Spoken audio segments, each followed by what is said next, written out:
감사합니다. 우리 하나님 말씀 고린도전서 1장 18절입니다. 고린도전서 1장 18절. 자, 한 절입니다. 우리 같이 봉독하시도록 하겠습니다. 십자가의 도가 멸망하는 자들에게는 미련한 것이요 구원을 받는 우리에게는 하나님의 능력이라. 아멘. 우리 다시 한번 읽죠. 이게 무엇을 의미하는지를 꼭꼭 곱씹어가면서 다시 한번 읽겠습니다. 십자가의 도가 멸망하는 자들에게는 미련한 것이요 구원을 받는 우리에게는 하나님의 능력이라. 아멘. 금요일, 토요일 양일간 우리 함께 나눈 말씀이 지금까지 이어지고 있습니다. 금요일날 나눈 말씀이 뭐였죠? 핵심이요? 자, 쉽게 여러분께 이해시켜드리기 위해서 다니엘을 소개해드렸죠. 다니엘이 노예로 끌려간 그 세상은 거대한 짐승의 세상이었습니다. 마귀가 지배하는 세상이었습니다. 마귀가 각양산의 진미를 막 놀아놓고 먹으라 그러고, 마귀가 놀아놓은 모든 문화와 지식과 그리고 모든 보기 좋은 누릴 만한 그것들이 풍성해지면 그것을 성공이라고 생각할 만큼의 부여를 늘어놓고 누리라고 협박과 회유를 반복하는 세상이었습니다. 다니엘과 제 친구가 그런 세상에 끌려갔더라는 거죠. 고위 관직에 올랐다고 여러분 다니엘이 출세 성공했다고 생각하시면 안 됩니다. 노예입니다. 노예는 노예일 뿐입니다.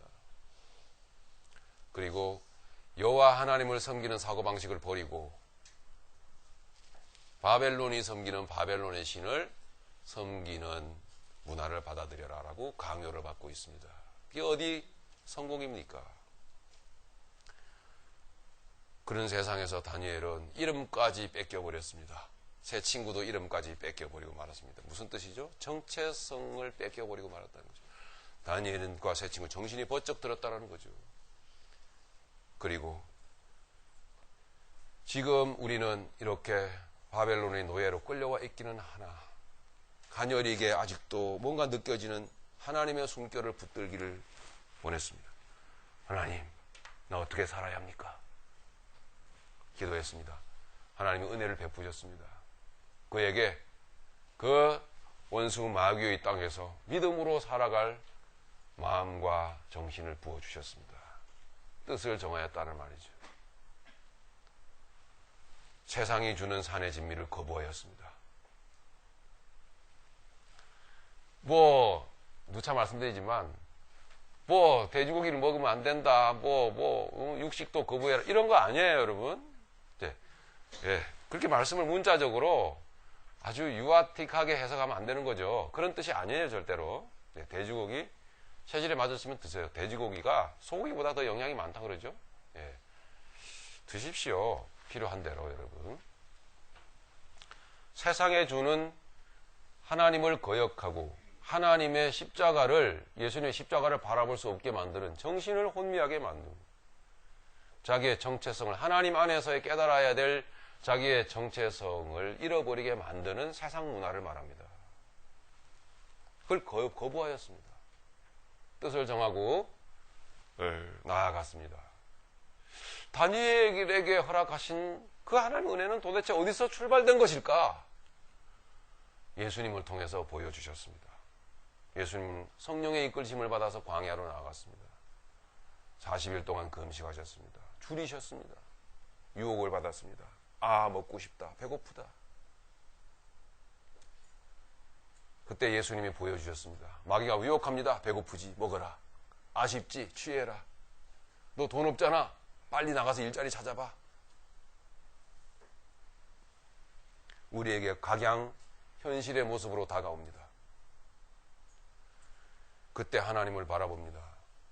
그리고 예수님 말씀하십니다. 신명기 8장의 말씀으로 믿음의 사람은 어떻게 살아가야 되는지를 가르치셨습니다. 사람이 떡으로만 살 것이 아니요, 말씀하셨습니다. 하나님의 입에서 나오는 모든 말씀으로 사는 줄 알아야 할 것이니라. 하나님의 입에서 나오는 모든 말씀으로 사는 줄을 알게 하시니라. 이렇게 말씀하셨습니다. 여러분, 정말 떡으로 살아보았죠? 예. 마음이 풍요롭던가요? 행복하시던가요? 1년 동안 그 떡 먹자고 열심히 달려오셨죠? 우리 하나님 앞에 좀 솔직해지십시다. 세상과 타협? 어쩔 수 없다고? 나가서 살아보세요. 그게 어떻게 쉬운 일인 줄 아십니까? 그게 쉬운 일이 아닌 줄 압니다. 그래서 느부갓네살이 주는 음식을 먹고 산다면 그게 무슨 믿음입니까? 그러면 오늘 십자가의 도, 이게 무슨 필요가 있습니까? 우리가 걸어가야 될 십자가의 도는 무슨 필요가 있습니까? 적당히 타협하고 살면 되는 거죠. 오늘날에는 순교자적인 정신을 요구한다 그랬죠. 오늘날의 믿음은 다 순교자여야만 한다라고 요구하고 있습니다. 십자가의 도를 하나님이 여러분에게 내밀 때는 여러분은 순교하라는 이야기입니다. 꼭 물리적인, 생물학적인 순교가 아니라 그것만 생각하시면 안 됩니다. 세상을 거부하고 세상 문화를 거부하고 돌아서 십자가의 길로 걸어가는 하나님의 말씀이 내게 원하시는 대로 걸어가고자 하는 그 삶에 모진 고통과 어려움이 임한다는 것입니다. 타협할 수 없다라고 하는 본민 가운데 세상으로부터 돌아서는 결단과 중심이 곧 순교입니다.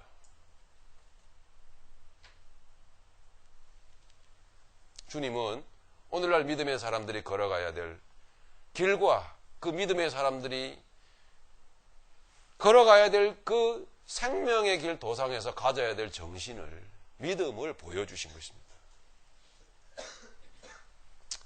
토요일 날 둘째 날에는 어제죠? 좀 더 구체적으로 십자가의 길은, 성도에게 있어서 십자가의 길은 뭔가? 무엇이었습니까? 원수 마귀가 내미는 것, 우리에게 뭐예요? 예, 돈으로 우리의 하나님 안에서의 정체성을 빼앗아 버립니다. 그래서 돈을 많이 벌면 성공했다고 생각하게 만듭니다. 우리 사람은 원래 하나님께 의존하여 살게끔 만들어졌었습니다. 하나님이 흙으로 빚으시고 속에 생기를 불어넣어, 자기의 생기를 불어넣어 주셔서 하나님을 향하여, 얼굴을 향하여 들고 바라보고 이 세상을 하나님의 생각으로 생각하고 하나님 말씀으로 생각하고 살아가는 사람이 되게 하셨단 말입니다. 그런데 그 정체성은 싹 잃어버렸습니다. 내가 누구인지, 내가 왜 이렇게 인생을 살고 있는지, 그 철학적인 질문을 던지면 대답하는 사람이 없습니다. 거의 없습니다. 먹고 살기 바빠, 죽을 지경인데 나중에 좀 생각합시다. 대부분 이렇지요, 형편이. 내가 누군지 모릅니다. 내가 이 일을 왜 하고 내가 왜 살아가고 있는지도 모릅니다. 그러니 믿음의 사람으로서 간증거리가 뭔지도 모릅니다. 여러분, 누차 여러분께 말씀을 드리는 바와 같이 정말 여러분 거듭나시고 천국 백성이 되었다면, 지금 여러분 발걸음이 천국을 향하여 가고 있다면 어찌 간증거리가 없을 수가 있겠습니까?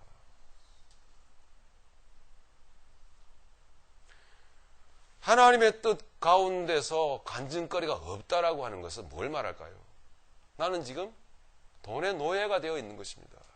아니, 돈을 통해서 나의 정체성을 자꾸 확인하려고 하는, 돈을 통해서 나라고 하는 존재로 확인받으려고 하는 헛된 사고방식에 지금 걸려들어 있는 것입니다.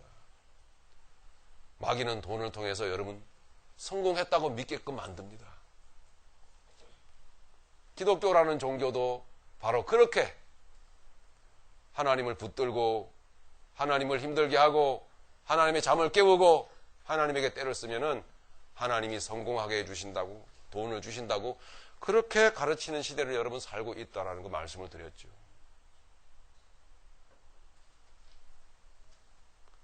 바로 우리가 성공이라고 생각하는 그런 물질적인 풍요, 그것이 얼마나 영원할까요? 얼마나 보장받을 수 있을까요?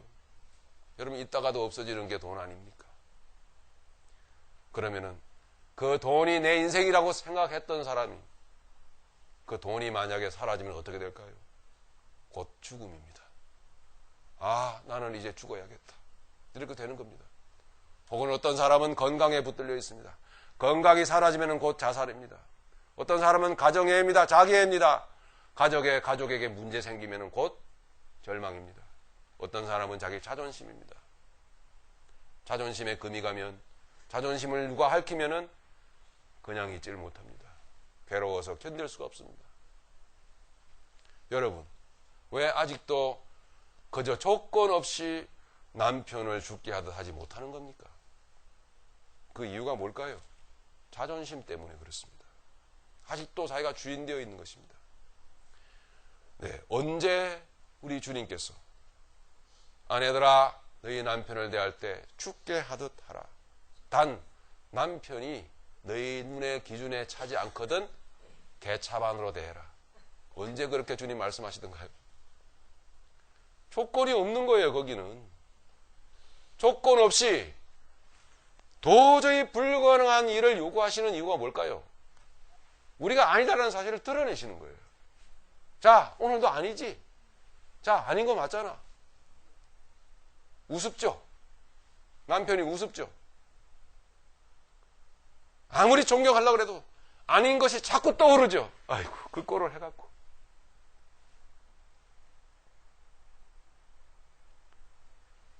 죄송합니다. 오늘도 왜 저는 여러분을 이렇게 괴롭게 해야 되는지. 근데 성도는요, 그럼에도 불구하고 주님, 나의 자신에 대해서는 너무 절망스럽습니다. 근데 성도는 신기하게도 세상 사람들은 그렇게 자존심 상하면 이 정도로 여러분 자존심을 상하게 해드리면요, 교회 안 옵니다. 세상 사람들은. 안 오는 분들 수타 받습니다. 아유, 그분들 다 이렇게 보듬기만 했어도 벌써 부흥했을 텐데. 정말 안타깝습니다. 근데 믿음의 사람은 이렇게 자존심이 상하는데도, 상하지요. 그런데도 이끄시는 주님을 바라보게 됩니다. 주님. 그것이 성도란 말입니다. 이것이 간증이에요.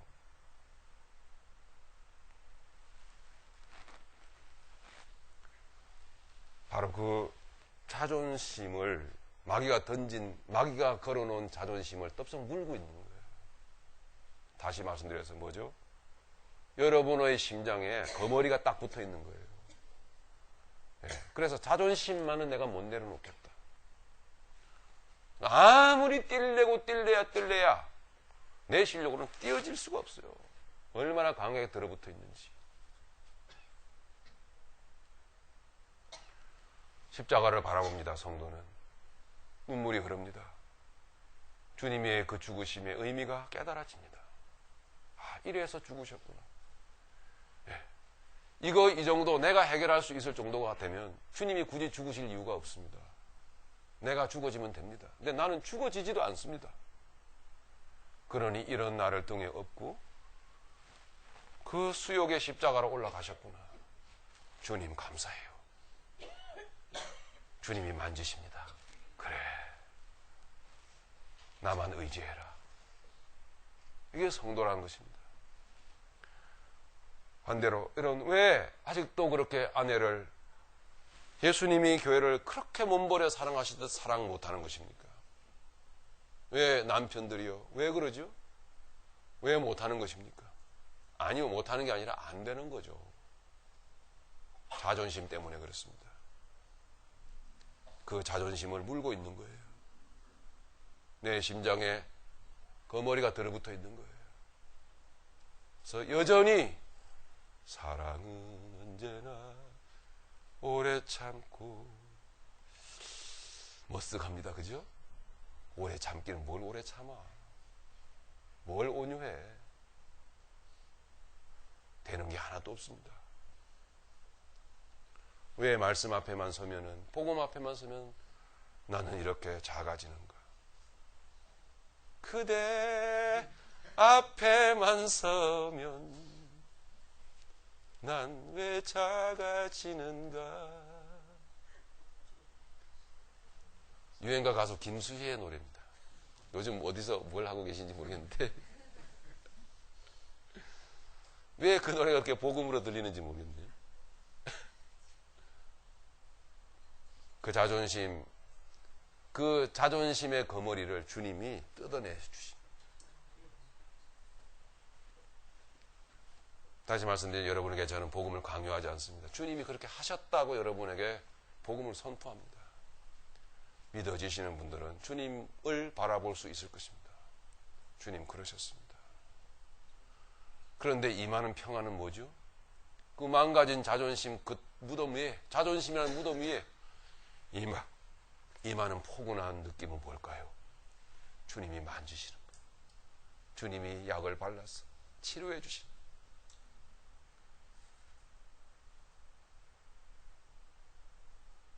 제가 여러분 남편들에게 큰 소리 치지 말라는 거 아닙니다. 뭐 제가 말한다고 여러분 큰 소리 안 치십니까? 이래서 우리는 형편없는 존재임을 깨닫게 되는 것이고, 세상이 다 이렇구나. 내가 세상에 발붙일 곳은 정말 없구나. 영의 눈이 열린 사람들이 바로 성도들이더라는 거죠. 복음의 눈이 열린 사람들이 성도들이라는 거예요. 네. 그 성도들은 나날이 그리스도의 형상을 닮아가게 되어 있어요. 뭔가 모르게 나날이 왜소해지는 것 같지만 나날이 그 안에서는 예수님이 커져가고 계십니다. 이것을 워치만리는 영적 권위라고 합니다. 영적 권위는 작아지는 가운데 커지는 것. 이 신비. 그렇게 말했습니다. 지당한 말입니다.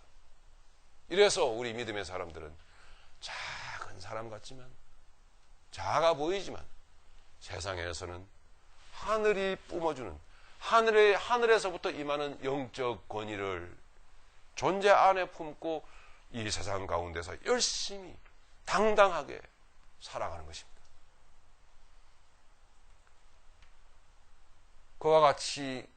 그와 같은 은혜로 살아가는 삶이 곧 십자가의 삶이며, 그런 길이 곧 십자가의 도다라고 하는 거죠. 그런데 세상은 그런 삶을 아주 미련하게 본다라는 거예요. 오늘 본문의 말씀. 참 미련하게 짝이 없구나. 참 바보스럽게 짝이 없구나. 돈을 벌어야 살지. 주머니에 돈이 똑 떨어졌는데 뭐가 좋다고 그렇게 주님 하는 거야. 어이구 바보 같은 인간들아. 세상은 도저히 이해를 못해. 야, 너 그렇게 존심 상하는데 어떻게 가만히 있니? 너도 할 말을 해. 너는 존심도 없어? 감정도 없어? 이게 세상 아닙니까? 이런 세상은 도저히 이해를 못합니다. 아주 미련하게 보입니다. 처절하게 망한 것 같은데, 네가 믿는 그 하나님 왜 네 건강 하나 보장 못 해주냐, 이 바보야. 예? 그렇게 믿노라고 하면서, 그렇게 출창 교회 다니면서, 그렇게 출창 기도한다고 하면서, 예? 너 왜 그 병 얻어서 들어누워 있니, 이 바보야. 그런 신을 뭐하러 믿어? 세상은 그런다라는 거죠. 잠시 잠깐 있다가 없어질 눈에 보이는 것들을 더 이상 목적할 수 없다라는 것을 아는 믿음의 사람들은 그런 세상의 외침을 뒤로하고 다시 십자가를 바라봅니다. 이게 십자가의 길이다 라고 하는 거죠. 아, 내가 너무 가족에 붙들려 있었구나. 내가 너무 자기 사랑에 매여 있었구나. 이 직장이라고 하는 게 나를 노예 생활하게 만드는 거구나. 이거 없으면 죽는 줄 내가 알았는데. 정작 하나님이 직장까지 끊어놓으시고 사업까지 다 망하게 하시고, 그런데 임하는 은혜는 도대체 이게 뭔가? 그런데 오히려 잘 됐다. 내 마음에 임하는 평강은 도대체 뭔가? 이건 도대체 이 평강의 신비는 도대체 뭔가? 성도는 그렇다라는 거예요.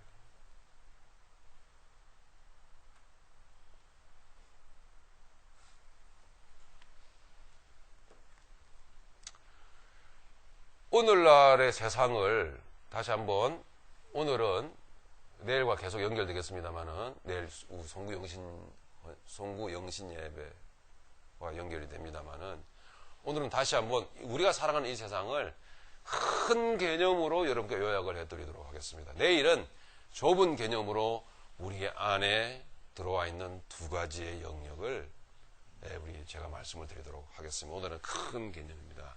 즉, 오늘 저와 여러분들이 살아가는 이 세상은 큰 두 개의 이데올로기가 대립하고 있는 상황입니다.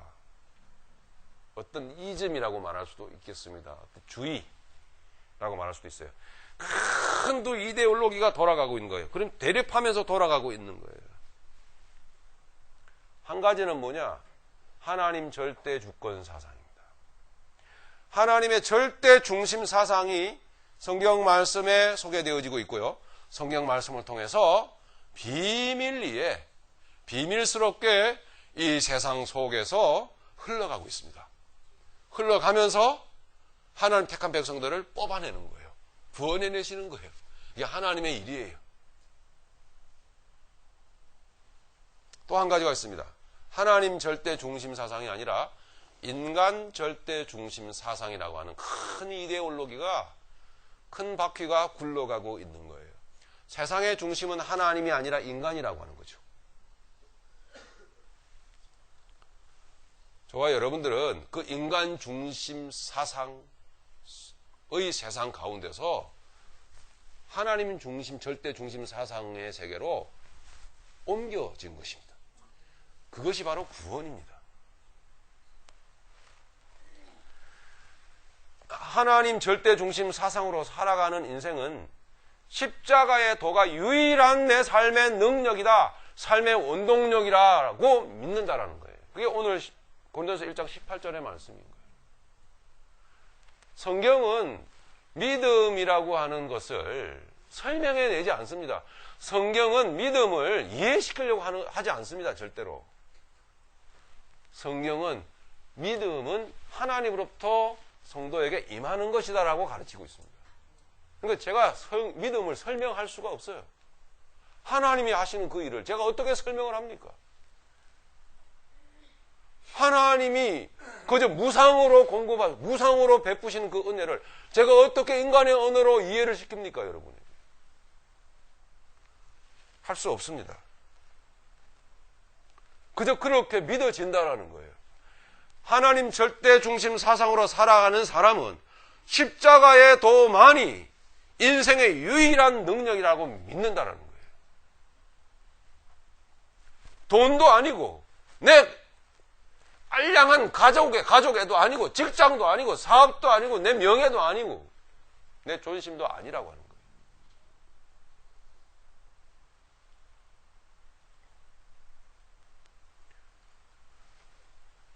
반면에 인간 중심 사상으로 살아가는 인생은 십자가의 도가 미련하고 바보스러운 것으로 보인다는 거죠. 여러분, 민노라고는 여러분의 입을 통해서 그렇게 말씀하신 적이 반드시 있을 겁니다. 교회 가면 밥을 주냐, 떡을 주냐. 왜 교회 가면 밥을 안 줍니까? 1월달부터 밥이 안 생길 거라고 생각하시는 믿음이 없는 사람입니다. 분명히 제 먹을 밥을 누군가 싸웁니다. 반드시. 저는 그렇게 확신합니다. 그렇게 확신하는 사람은 그 안에 하나님의 푸시는 사랑이라는 은혜가 있어서요. 내가 다른 사람과 싸운다니까요. 이게 웬일입니까? 아마 전에보다도 더 넘칠 줄로 믿습니다. 내 이런 협박이 또 어디 있습니까? 그걸 들으시는 귀에 따라서 달라지는 거예요. 그 협박으로 들으시면은, 야, 또 교묘하긴 교묘하네. 이렇게 들으시는 거고, 은혜로 들으시면 감사합니다. 그렇죠.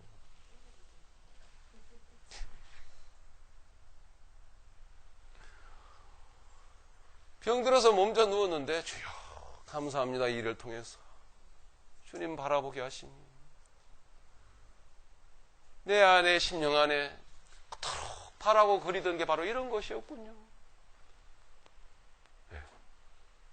이런 모습을 보고 아이고 그리 좋냐? 어? 그렇게 좋아? 도저히 이해가 할 수 없는 거죠. 얼마나 미련해 보입니까? 얼마나 바보스러워 보여요.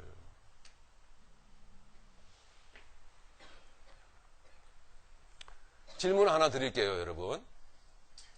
크리스마스는 지났습니다만은 그건 문화 행사입니다. 12월 25일이 뭐 아무런 의미가 없어요. 그냥 문화적으로 만들어진 것 뿐입니다. 인간적으로. 예. 어쨌든 지났지만 우리는 아직도 12월 달에 살고 있기 때문에 이렇게 한번 질문을 드려볼게요. 예수님이 유대 땅 베들레헴에서 탄생하셨습니다. 그리고 예수님의 생애가 시작되었습니다. 펼쳐졌습니다. 이게 맞습니까? 예수님의 생애가 펼쳐졌습니다. 그리고 예수님은 탄생하셨습니다. 이게 맞습니까? 뭐가 맞습니까, 여러분? 두 번째가 맞다라는 것은 아무래도 비상식적으로 들리는 그게 맞을 것 같은 질문이어서 참 여러분 그렇게 아주 여러분 두뇌가 이렇게 잘 예? 그래요. 설교식이긴 합니다만 그럼 우리 조건사님 한번 대답해 보십시오. 왜 그렇죠?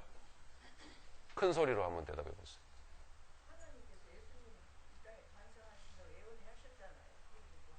아니 탄생하기도 전에 생애가 먼저 시작됩니까? 그러죠. 예. 이건 뭐가 맞는 것 같아요? 두 번째가 맞아요. 두 번째가 맞다라는 것은 두 번째가 하나님의 뜻이다라는 것입니다.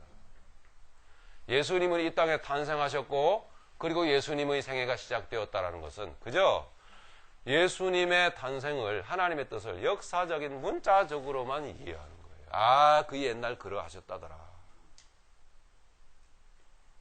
그러면 두 번째의 경우는 그게 하나님의 뜻이어서 맞다라고 말할 때는 왜 그럴까요?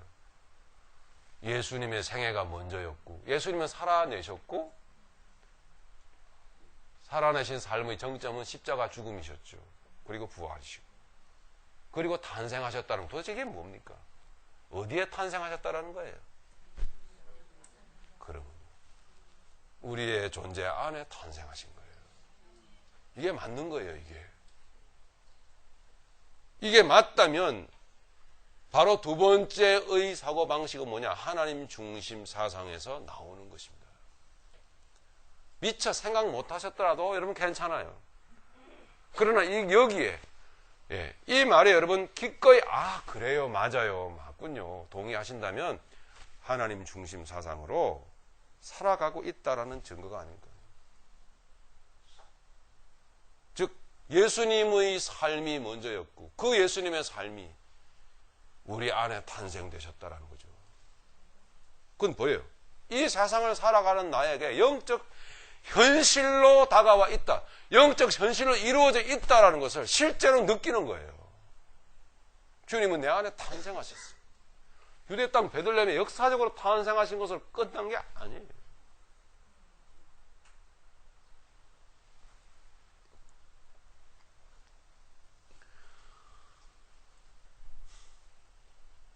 역사적으로 세상에 탄생하신 예수님을 3년 동안 따라다녔던 제자들에게는 능력이 없었습니다.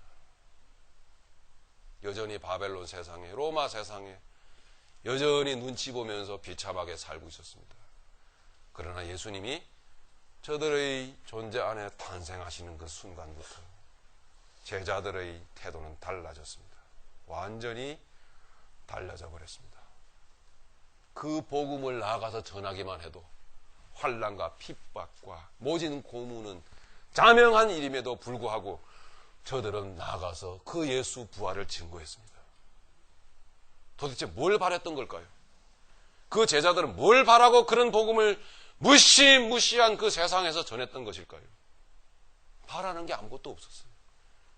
예수님이 자기 안에, 자기의 존재 안에 직접 탄생하셨기 때문에 살아 들어와서 이 예수님이 살아 계시기 때문에 나아가서 예수님의 삶을 살아낼 수밖에 없는 거예요. 예수님의 삶이 사라지는 걸 어떻게 해요? 그게 십자가의 길이에요. 뭘 바랬던 게 아무것도 없어요. 저들이 바보가 아니에요. 저들은요. 분명히 이 복음을 나가서 전하면 우리에게는 환난이 임한다. 우리에게는 핍박이 임하고 우리 중에 누구는 끌려갈 것이면 결국은 비참하게 죽고 말 거다. 다 알고 있었더란 말입니다. 그럼에도 불구하고 제자들은 담대히 나아가서 복음을 전했고 복음의 삶을 살았더라는 이야기죠. 이것이 구원받은 자들이 걸어가야 될 십자가의 길, 유일한 삶이다라는 것입니다. 여러분, 밝아오는 한 해는 이 정신 갖고 사실 수 있기를 바랍니다.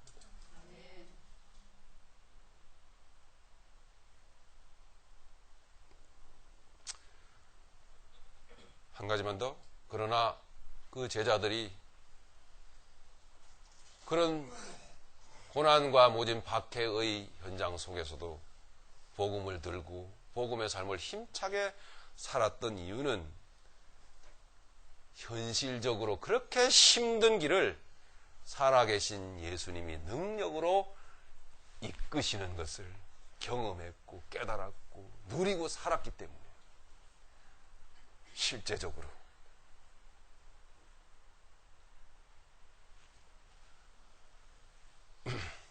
능력으로 이끄시는 주님의 손길을 체험하고 있었기 때문에 그렇게 짐승의 세상을 이길 수가 있었다는 것이죠. 하나님이라고 하는 그 존재, 조금만 더 현실로 들어가 보죠. 우리의 현실, 우리의 영적인 현실로 들어가 보죠. 우리의 믿음의 현실로 한번 들어가 보십시다. 하나님이라고 하는 그 존재, 예수 그리스도의 부활이라고 하는 것, 심지어 자, 역사적인, 아니요, 거기까지만 하겠습니다. 하나님이라고 하는 존재, 예수 그리스도의 죽으심과 부활이라고 하는 게, 자, 현실적이면서도 결론적으로 여러분의 지금 정신과 마음 속에서 현실화되어져 있습니까?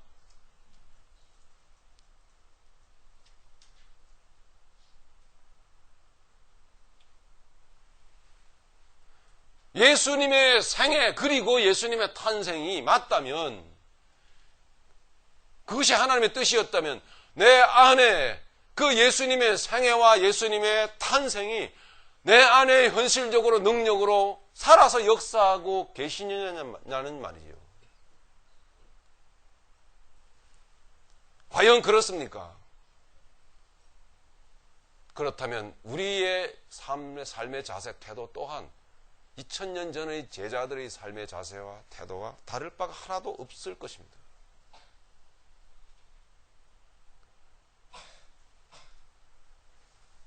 그런데 어쩌면 우리는 왜 제자들의 담대함을, 사도들의 그 담대함, 사도들의 그 결연한 믿음의 중심, 희생마저도, 고난마저도, 환난마저도, 핍박마저도, 가난마저도, 사도 바울로 좀 옮겨가자면 추위와 더위와 배고픔과 매맞음과 외로움, 그 모든 것마저도 어쩌면 우리는 왜 이기지 못하고 있는 걸까요? 시간이 없어요, 여러분. 사소한 그런 것들에, 사소한 마귀가 쳐놓은 그런 어떤 미끼들에 우리가 신경 쓸 시간이 없다니까요. 거기에 매여서 주거니 받거니 하면서 인간의 감정의 싸움을 할 시간이 없어요. 달려나가야 돼요, 우리는요. 천국의 비전을 가지고 살아가는 믿음의 용사들이라니까요. 그런데도 왜 우리는 아직도 머뭇머뭇거리고 있는 걸까요? 여러분 진지하게 생각해 보십시오.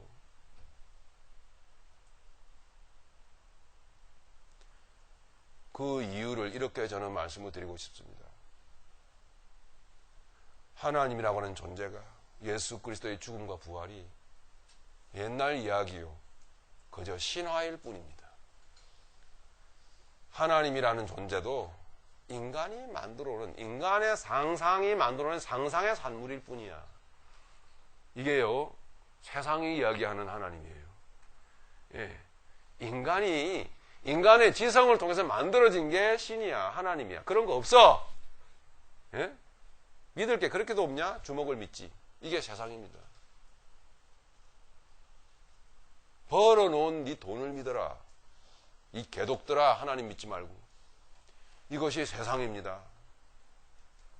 그런데 자, 그런 세상 그렇다 치고 예배당 안에 들어와 있는 우리들조차도 하나님이라는 존재, 제자들의 인생 가운데 역동적으로 역사했던, 죽음마저도 불사하고 사랑으로 뛰어넘고 극복해 갔던 그 예수 그리스도의 죽으심과 십자가의 죽으심과 그 부활이 우리에게는 세상이 예수를 바라보고 세상이 하나님을 바라보는 그 시각 별로 다르지가 않더라는 거예요.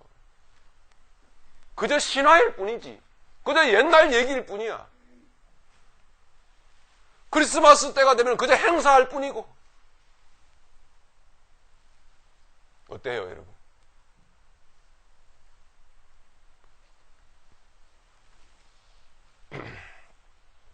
내가 현실 상황 앞에서 무릎을 꿇어버리고 내가 살아가는 눈에 보이는 현실 상황 앞 그 현실의 노예가 되고, 그게 더 중요하고, 하나님 말씀 배우는 것보다도, 교회 나가서 하나님 말씀 듣는 것보다도 그것이 더 중요하고, 그것이 내 인생 같고, 그것이 내 삶인 것 같은 생각을 가지고 살아가는 우리는 예수님이 아닌 거예요. 솔직해집시다, 여러분. 그렇잖아요, 여러분. 그렇게 인생을 사는데 그게 무슨 예수님입니까? 그러면 예수님 당시의 제자들은 바보입니까? 맛이 갔어요? 네? 너무 오랫동안 서로 다락방에 모여 살다 보니까 폐쇄 공포증에 시달렸습니까? 그래서 정신이 획가닥 돌아가지고 어느 날 갑자기 문을 박차고 나가서 죽을 줄도 모르고 뛰어다니다가 죽었습니까? 바보입니까?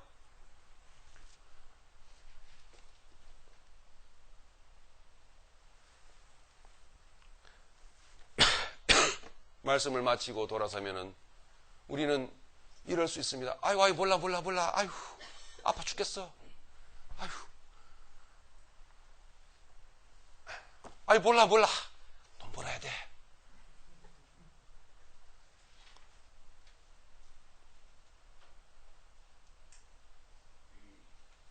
여러분, 이러고도 천국 갈 양심이 있습니까? 없다고 봐야 되겠죠. 그래서 오늘날 십자가의 도라고 하는 것은 정신세계를 말하는 것입니다. 세워져야 될 정신세계. 오늘날 많은 교회와 교회 안에 들어와 있는 기독교인들은 예수님을 신화적 존재로만 취급을 합니다. 성도들이 그 지경이 되어 있으니까 교회와 성직자들과 목사는 그 귀에 맞춤형으로 예수를 전할 뿐입니다. 그냥 재미난 예화 들려주고, 교양적인 얘기 해주고, 윤리도덕적인 이야기 들려주고, 예수를 저들의 귀에 맞춤형으로 포장해서 달콤하게 만들어서 전해주는 것입니다. 복음도 전하지 않습니다. 어떤 교회들은. 그의 인생의 마지막 종착점을 상상을 해 보십시오. 얼마나 비참할 것인가.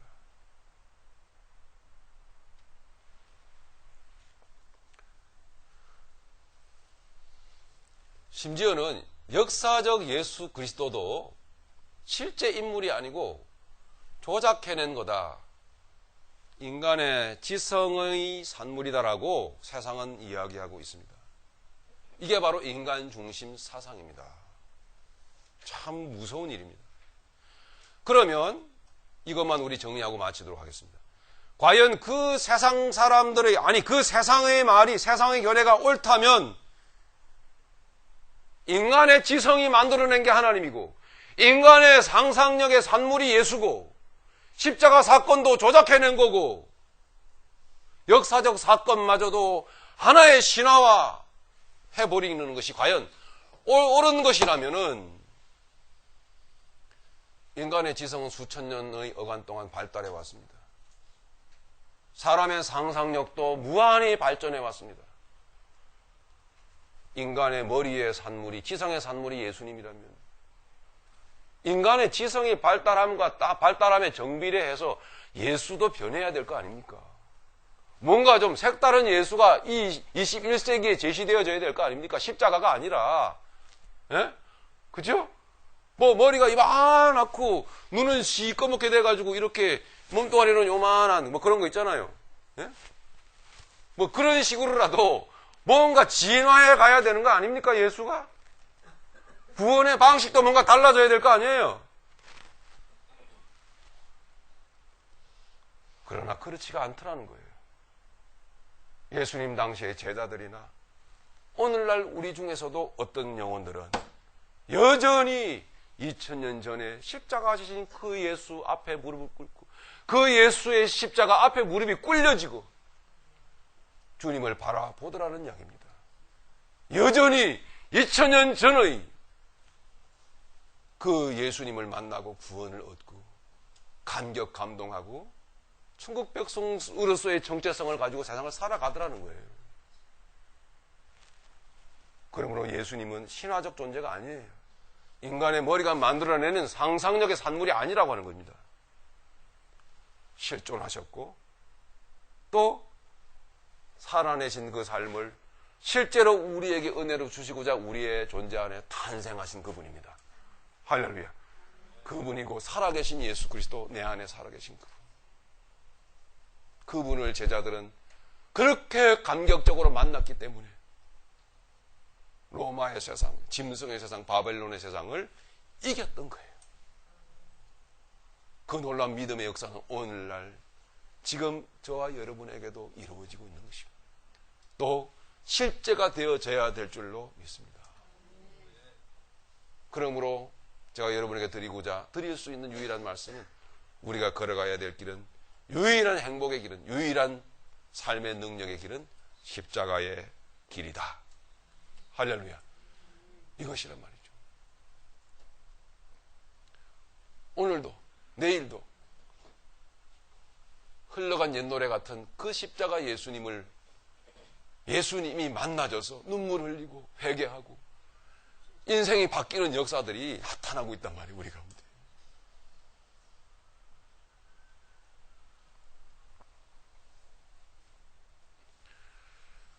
(2000년) 전과 마찬가지로 지금도 많은 사람들 중에 구원받은 사람들은 예수 그리스도의 고난의 십자가를 통하여 죄사함을 받습니다.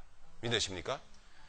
지금도 마찬가지로 2000년 전과 마찬가지로 제자들과 마찬가지로 지금도 예수 그리스도의 고난의 십자가를 통하여 죄사함을 받고 그 가운데 역사하는 십자가의 그 능력을 통하여 죄악 세상을 이겨나가고 있어요. 여러분에게 실제가 되기를 간절히 바라. 하나님의 은혜가 여러분들에게 충만하시기를 간절히 바랍니다.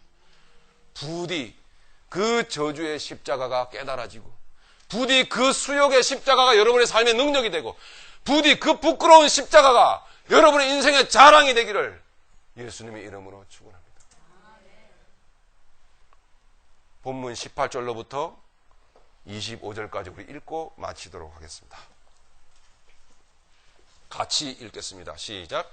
십자가의 도가 멸망하는 자들에게는 미련한 것이요 구원을 받는 우리에게는 하나님의 능력이라. 기록된 바 내가 지혜 있는 자들의 지혜를 멸하고 총명한 자들의 총명을 폐하리라 하였으니 지혜 있는 자가 어디 있느냐? 선비가 어디 있느냐? 이 세대의 변론가가 어디 있느냐? 하나님께서 이 세상의 지혜를 미련하게 하신 것이 아니냐? 하나님의 지혜에 있어서는 이 세상이 자기 지혜로 하나님을 알지 못하므로 하나님께서 전도에 미련한 것으로 믿는 자들을 구원하시기를 기뻐하셨도다. 유대인은 표적을 구하고 헬라인은 지혜를 찾으나 우리는 십자가에 못 박힌 그리스도를 전하니 유대인에게는 꺼리는 것이요 이방인에게는 미련한 것이로되 오직 부르심을 받은 자들에게는 유대인이나 헬라인이나 그리스도는 하나님의 능력이요 하나님의 지혜니라. 아멘. 할렐루야.